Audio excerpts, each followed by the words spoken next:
Hi, this is Al, and I thought I'd share with you some of the ideas I have about place-based education, experiential learning, and project-based learning that I use with my own students. And also a little bit of backstory about why I feel it's important to share these experiences with students.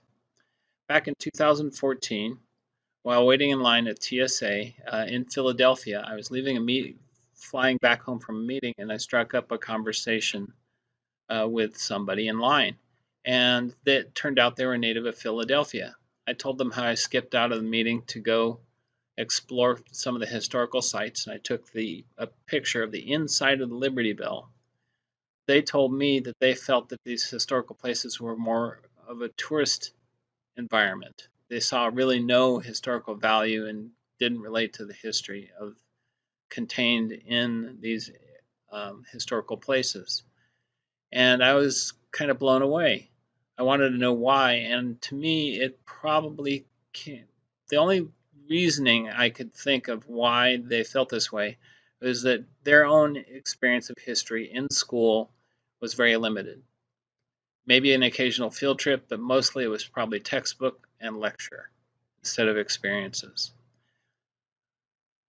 Around that same time, I started working with 3D printing, and I came across this shoe. On the left-hand side is the actual artifact. It's a photograph of a shoe that's about 150 years old from North Carolina, and the 3D printed version of the same shoe. It was owned by an agricultural family who lived in North Carolina, and as it turned out, it was made by an enslaved person who lived in a city in North Carolina. And there was a rich story behind the shoe, and I thought I could easily turn these into experiences for students. Several years later, it led to the development of the Digital Museum of U.S. History. This is a virtual place, but it became very real for students. There are over 45 different digital historical artifacts contained in this museum, and they're arranged in different galleries. And the students uh, developed their own learning experiences by interacting with these galleries and with the objects. And eventually they built their own exhibits. So the project was involved with building a museum. The students took an empty virtual museum and filled it with artifacts and exhibits highlighting U.S. history from pre-1600, so pre-colonial, to about 1870. This holistic project integrated STEM and history into a unified experience. A little bit about the galleries. There were 6 galleries. Keys of History served as the central hub with a different key leading to each separate gallery. Cabinet of Curiosity was basically filled with museum like objects that people of history had collected and that we were now able to 3D print. They Came Before was all pre-colonial artifacts. The struggles of a nation basically ranged in time from about 1700 colonial era to the Civil War. They Sought Freedom was a gallery filled with objects associated with being enslaved or that belonged to or were manufactured by enslaved people. And then Entering a Nation talks about how European settlers and some of their artifacts. The guiding problem, because this is project-based learning, had to have a guiding problem, was to design a display around the history and science of an artifact within the Digital Museum of Digital U.S. History. Each student must have an experiment based on an artifact, a display based on research history of artifact, and create a first-person narrative about an artifact. It could be from the point of view of the person that interacted with the artifact or from the actual object itself. And I had a few students that did that. Number 3 is an inquiry tool that history teachers sometimes use called historical empathy. I'm not going to go into a lot of detail about this, but it's really fascinating if you want to check it out. The targeted opening was February 3rd, 2013, 2020, and they did it. And this is their story. This is how they did it. The STEM inquiry was based on experimental design using an extensive online artifact database from the Jamestown Rediscovery Project. You can see the hundreds of different kinds of artifacts on the right-hand side.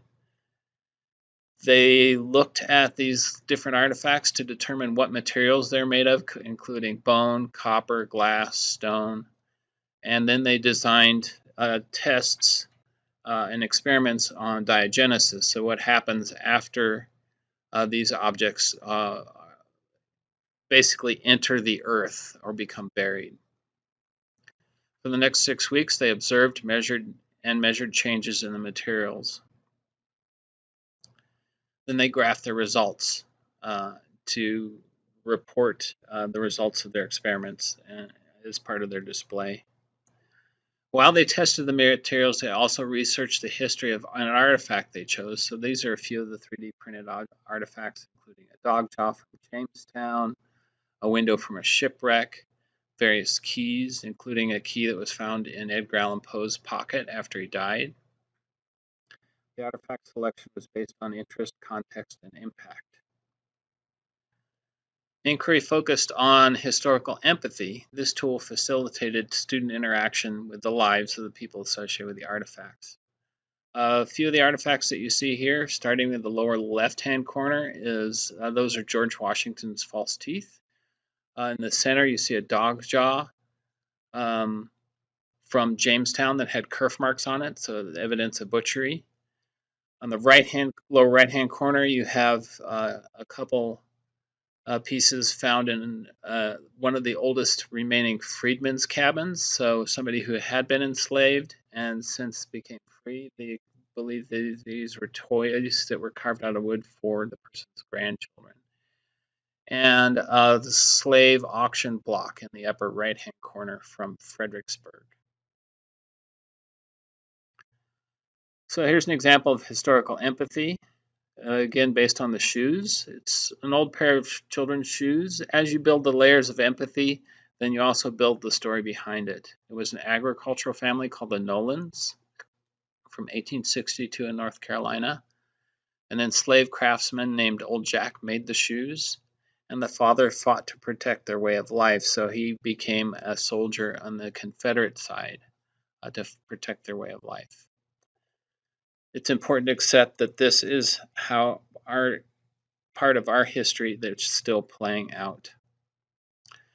On opening day, the students had their exhibits and displays. Each display had science, history, an artifact, and a narrative associated with it. And that's one of the ways I use place-based education with my students. We do other things too. So I hope this little narrative helps you to understand how it works a little bit, at least from my point of view, and that hopefully you can relate to it in ways with your own students. Thank you very much.